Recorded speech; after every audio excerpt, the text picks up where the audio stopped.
Hello, my name is Jean Smith and I live in Union City, Pennsylvania. Prior to my retirement, I worked at Edinboro Elementary, which is in the General McLean School District. I had worked there for 44 years. The person who inspired me probably was my Sunday school teacher. She had worked with the children at the Sunday school, and I felt she was just inspiring to me, and I always wanted to become an elementary education teacher. My educational background deals with going to Edinboro University for my undergraduate work. I then started teaching, got a job, but then I took off a year and went to the University of Pittsburgh for my master's degree in education.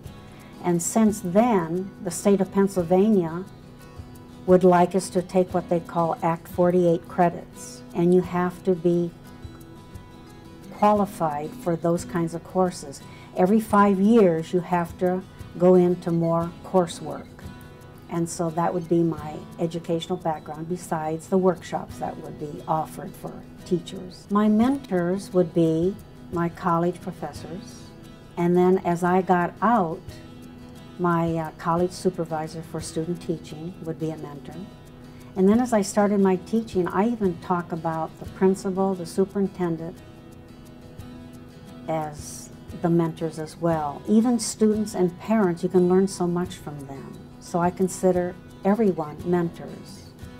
My teaching method is not so much a lecture approach. I would think I would deal more with hands-on. I always wanted the children to have real-life experiences. If they would have a reason for learning, then I think they would learn better. I really like the balanced literacy program where you do reading and you do a lot of integrating with that. I also like the Mini-Society project that I taught, and that was economics.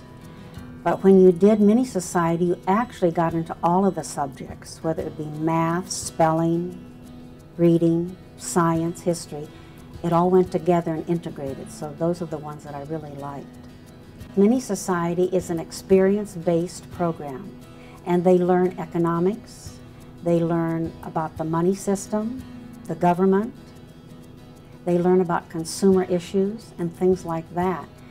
And as we talk about all of those, I say we start from scratch. They must name the community, they will get involved as a citizen of a community, and they will make their own flag, they will design a stamp for the post office, they will sign up for a job, and if they want to be in the government, they also have to campaign. Only certain ones wanted to campaign for president, vice president, what have you, and they would have those jobs.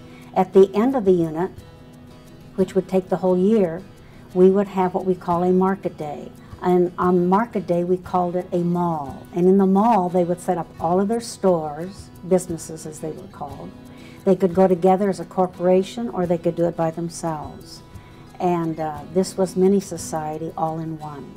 One girl decided to bring the llamas in from her farm. Now, she only brought 2, but that was quite a thing in the gym. We always set up the stores in the gym.